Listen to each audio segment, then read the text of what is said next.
It's been a while since I've done a video on an anime movie, with the last one being Makia, an anime movie I did back in last December. So I decided to do another movie with this one being called Aragami, Sign of Vermillion. Now, this is a little bit of a weird one because Sign of Vermillion runs over 1 hour long and 13 minutes and was released back in 2018. Not only that, but Sign of Vermillion is actually a sequel to the movie Fisa Armita. This is weird because Fisa Armita was released back in 2023, so the sequel was released before the prequel. By the way, I will be spoiling everything that happens in this movie, so you want to watch the movie for yourself. I'm pretty sure you can find out on HiDive, same with the other one, Fisa Armita. But if you're going to watch this video instead, I appreciate it. And with that, let me tell you the story of Sign of Vermillion. The story starts off in a strange way, showing the patients and nurses, and then while nurses are talking, one of the patients begins to tweak out, leading him to go on a massacre. Not only that, but you see that this man is actually in a crazy house. One more creepy scene happens before we're introduced to our main character, Ren. Now, Ren just got herself an apartment that she's upset with, and if you're wondering why, well, it's because it's not as it's advertised to be. I mean, look at it. But for $240 a month, I think something could work out, not gonna lie. By the way, I know a lot of people would say the animation is bad, but I think it fits the horror type vibe. Anyway though, Ren goes to the apartment, and to say she is uncomfortable is an understatement. Especially since it seems that the apartment is full of weirdos, like one scratching her arm saying bugs are in there. So she puts on the TV to make some background noise and fall asleep. The next day isn't that much better though, because she's having weird hallucinations and feeling lightheaded. So she decides to go to a park and happens to meet a girl called Nyosha. Rin mentions there's been a lot of scary things happening lately, and Nyosha says, oh, that must be the savior, a person who can so-called purify souls. She also talks about a sketchy group that has someone in it that has strong delusions. And going off that, Rand wonders if that man was the killer. But Nyosha tells her it's just a rumor. By the way, in this conversation, you can tell that Nyosha is kinda off, because she believes that death is salvation, which would have been a red flag for me. But I guess Rand took it with a grain of salt, because she heads back to the apartment. When she makes it back to her apartment, she sees one of the weirdos being taken away in the ambulance, and while looking at the stretcher, a buzz jumps out of the lady. By the way, if you forgot, this is the lady from earlier. Ren is rightfully freaked out, so she decides to go to the library the next day and look for an explanation. While looking in books, she starts to freak out because she starts to see Buzz again. This is when someone else in the library realizes that she can see them, and he urges her to talk to him.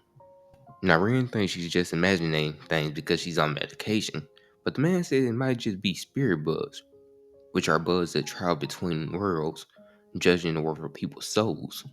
She isn't the only one that sees the bugs. The man says lots of people have witnessed the bugs actually, and most of them had died after seeing them. But still though, he reassures her that not everyone who sees the bugs die.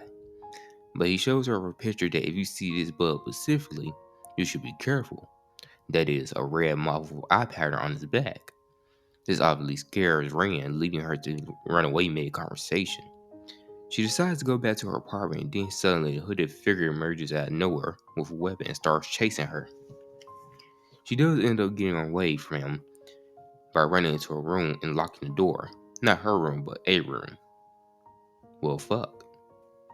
Now, after that, you would assume she would be dead, but everything seems to appear normal. Ren sees Nyosha walking, so she tries to catch up to her. Before she's able to do it, she starts tweaking out and then passes out. When she wakes up, she's on the bench and was put there by a guy named Sion, a guy who's training to master rituals with insects. Which, yes, is weird, or I guess not if you factor in what's going on. He throws away her medication saying she shouldn't take it, and gives her a necklace that will protect her as long as she doesn't lose sight of herself. After that, she goes back to her room to ponder on what Naoshi and Sion has told her. After that, she decides to do research on the killer. Now, while doing some research, we briefly turn to Sion, who goes to the room where Ren was attacked and he gets taken out. Mainly because I believe he wasn't wearing the charm, that's the reason why he got taken out. Which is crazy because he knew he was going to a dangerous area. Too bad he won't be able to learn from his mistake. Going back to Ren, she's taking a scroll when she turns her head to see the hooded figure. Or so she thought. Because it was actually Naosha who was dancing. While dancing, Naoshi stops to utter one word to Rin: goodbye. Now, Rin didn't understand in the moment, but later in the shower, she starts to realize something she didn't notice.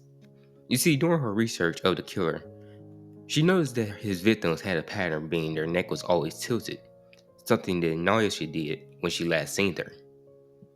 She goes to see Naoshi and she sees she's covered in red moths, the bugs people are supposed to stay away from. Even knowing this, she's still chasing Naoshi, saying she wants to get Naoshi to the hospital. Which I don't know why, you clearly see the red bugs. It's a clear sign she's a goner. Little did she know, when she finally catches up to Naoshi, she becomes a monster and tries to attack Ren. But Ren is saved by the hooded figure, which is shown to be the same man that was taking the bug lady away on the stretcher. Now, naturally, she thinks this man is a murderer, but he explains he isn't. He goes around killing dead soul soldiers, which are people who are basically no longer alive, but their body still moves. There will be more on this later. Then he tells her that if she doesn't understand anything that's going on, she should just leave town, which is the best advice he could have ever given her. But you know we can't have people with common sense in a horror movie. So a mysterious force take control of a car and crash through a window straight into him. And yes, this kills him. Now Ren starts tweaking out a bit and starts seeing Naoshi. Mind you, Naoshi is dead. So obviously this isn't her. I guess Ren didn't realize that though until Naoshi pushed her into a hole. Now Ren wakes up in an unfamiliar place on top of a pile of dead corpses and begins to walk until she sees that the area she's in is locked. Quick thinking though, she used the corpses to make a pile so she can get to a vent that's above a door. She gets out of the room and finds a video about how they started dead soul soldiers in the first place, learning that people did human experiments to make unkillable soldiers. While she's watching the video, one of the soldiers makes his way to her to attack her. She runs from it, and when she's almost killed, the necklace Sion gave her starts to ring, and she's given another chance to run because of it. Crazy enough, the spirit bug of Sion actually passes by her and goes into the monster's mouth and explodes, killing the monster.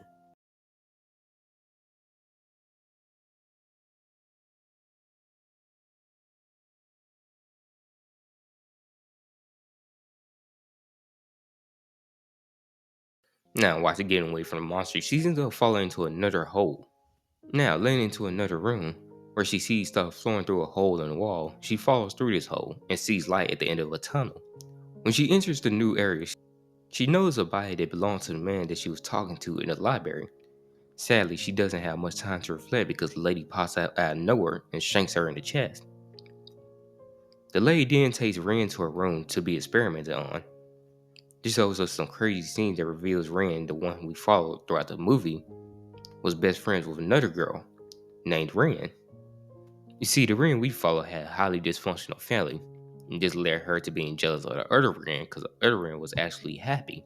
And because of this jealousy, Ren put the other Ren into a coma by pushing her.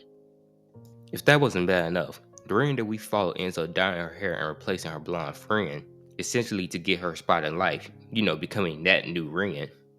Now, after a weird power scene and remember everything she's done, she comes to terms with it and sacrifices herself, allowing for her friend to wake up from a coma and be happy.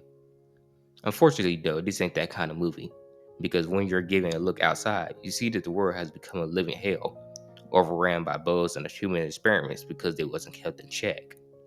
The end. Now, this was an interesting movie, in my opinion. If you're not laser focused, you might just miss a few key details. Matter of fact, I'm pretty sure I did. But I guess it wasn't so bad. I rated 7 out of 10. What do you think about it? But besides that, that's basically it.